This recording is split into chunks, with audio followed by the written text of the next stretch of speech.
Carla Lee was vice chair and coordinator of the Piatt Memorial Park Committee. Horace Stanley House, Mr. James R. Bertha, and a lot of you may not know this, but if John Polson, would you please stand so that the crowd can see how I got involved, was in 2004, Mr. John Polson gave me a call and said that he attempted to get on base at McConnell Air Force Base to view the monument, and after 9/11, he was unable to get on base, so he asked me if I'd put a monument at the actual site, and I said yeah, not knowing, you know, what it really involved, and talking to the people, how people really still were hurting over this. So Dr. Carla Lee and Sonia House came up with the idea to put a time to heal, and so that's what we are doing here today. LaVonta Williams, City Councilwoman, if you would come forward, I know you can read pretty fast. We want to get this in, City Councilwoman, before the flyover comes. Okay, thank you for all being here. The City of Wichita presents this proclamation, and it reads, whereas on the morning of January 16, 1965, a fully loaded Boeing KC-135 took off from McConnell Air Force Base in Wichita, Kansas, and within minutes crashed into a Wichita neighborhood near North Piatt and 21st Street. And whereas homes and businesses were destroyed and 30 people immediately were killed, one being an unborn child, including all of the airmen on board on the plane. And whereas a total of 47 people expired from immediate and consequential death, mostly from burns, and in many cases could not even be identified due to the horrific heat from the tons of jet fuel spilled over the neighborhood.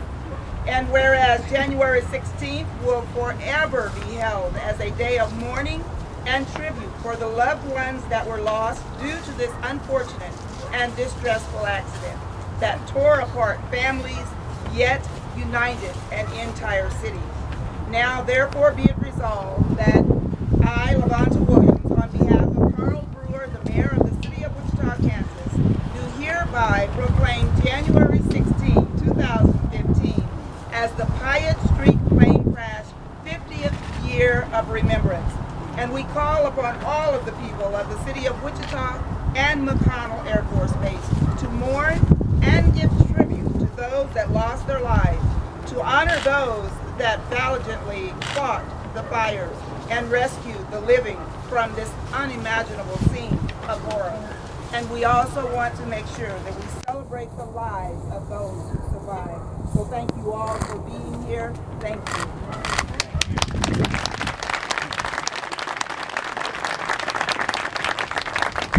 Again, thank you, our wonderful City Councilwoman LaVonta Williams.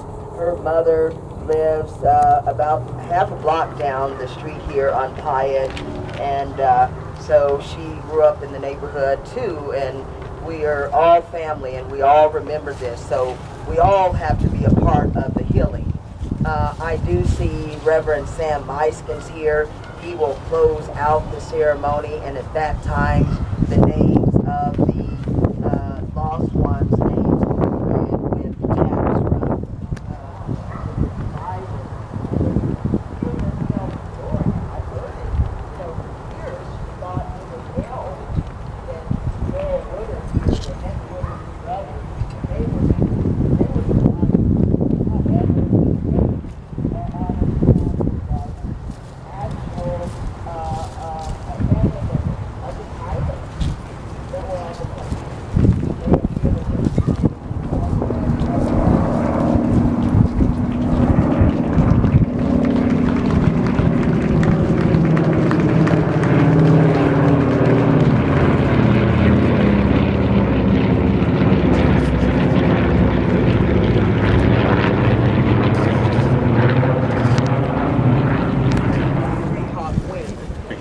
also, we have with us today Mark.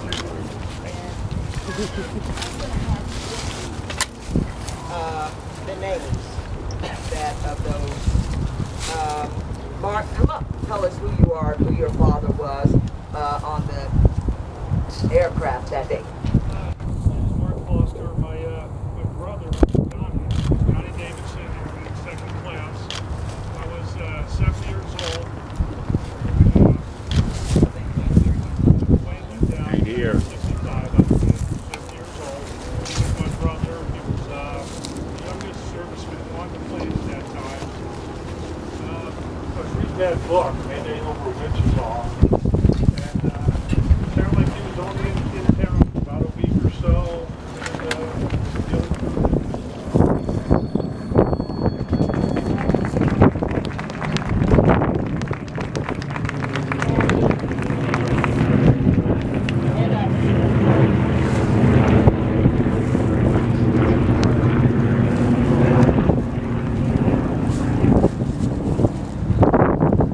I also have a gentleman with us today, Lieutenant Colonel Stephen Carlton.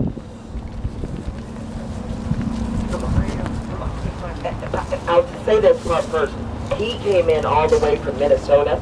He was the commanding officer on the scene that day, and he wants to share a few words. That day, many years ago, I was 24 years old. I was a lieutenant, the operations officer of the 835th Air Police Squadron, as we were called in those days.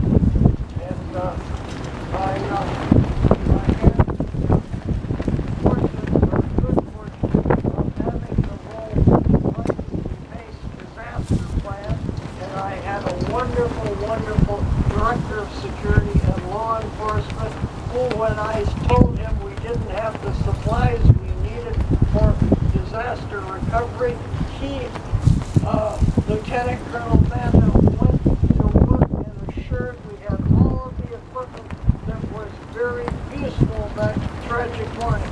Lieutenant Colonel Banda was his name, and I retired. I left the Air Force after Vietnam as a captain in the Air Force, never a commander, but I was a captain in the Air Force, and that fateful morning I happened to be going out to the base that day to prepare for a Monday morning staff meeting.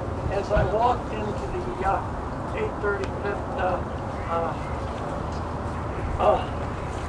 Air Police Squadron offices, the desk sergeant yelled to me, "Sir, look out the window, our planes went down." And I looked and I saw this massive amount of black smoke coming from it. And I yelled down the hall, "Sound the base alarm for B2. I didn't have to read the base disaster plan. By fortune, I had written it. In no time, the security police forces assembled. We pulled in a couple of buses. We had our crash cart with supplies and ropes and all kinds of material that Lieutenant Colonel Banda in his wisdom assured that we had. And we got here as fast as we could.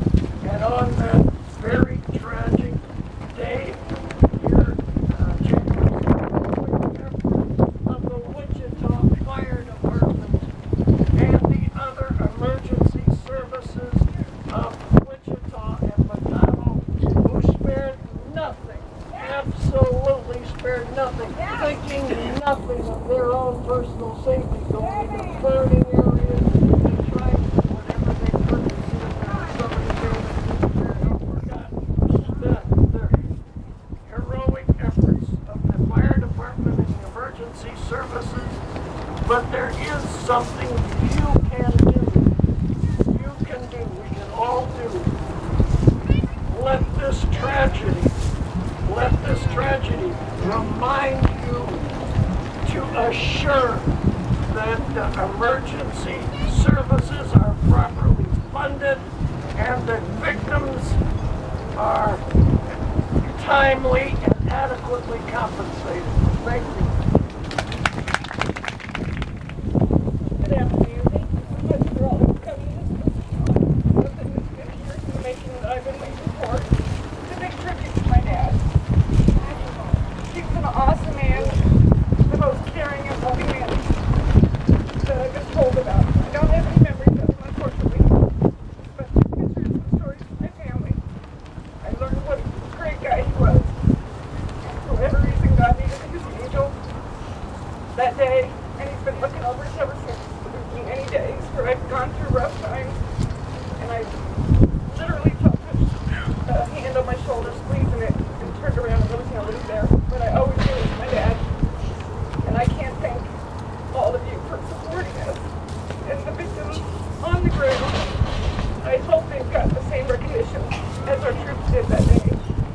I can't thank this lady here enough for all she's done in this memory life.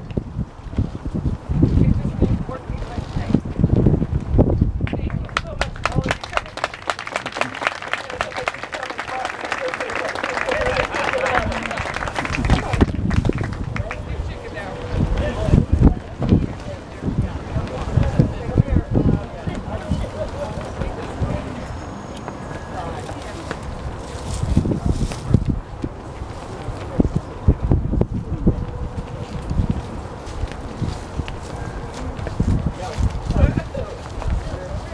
This is the time allowing family members who lost their loved ones to speak first, and then we'll have others to share a little bit. I see everybody. Good afternoon. My name is Claude L. Daniels Jr. I lost my father and my grandmother. Good. Back 50 years. Anybody younger than 50 years raising it.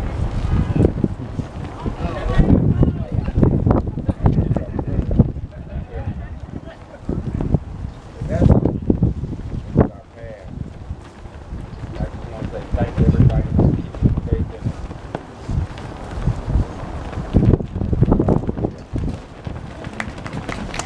Well, and what I want is one of you photographers out there to eventually get all the family members that lost loved ones and have them take a picture together. Now I want to invite Sharon Dale Watkins up. She was 15 years old at the time of the crash, and she lost both her mother, Alice Dale, she lost her sister, Cheryl Dale, and her home. Come on up here, Sharon. Her home stood right here where the monument stands today. Wow. My name is Sharon Dale Watkins. This is where I live, right where the monument is. The address is 2059 North Piatt, and I was 15 years old when this happened. God saved me. I was supposed to be, my name should have been on that monument. And God saved me. And I wish He could have saved my sister and my mother. But God, He's good. He's good. He's good. That's all I can say. Oh my goodness. See, as I said, people are still healing.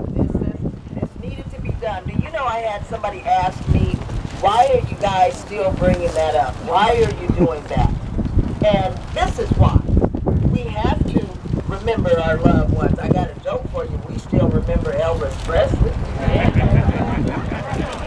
I'd like to say, if you want anything done, look up the senator, because we communicated with each other by accident. I called her to ask her about a book, and the next thing I know, Channel 10, Channel 12, Wichita Eagle was calling me. And I want to say thank you for letting the Dale family be a part of it.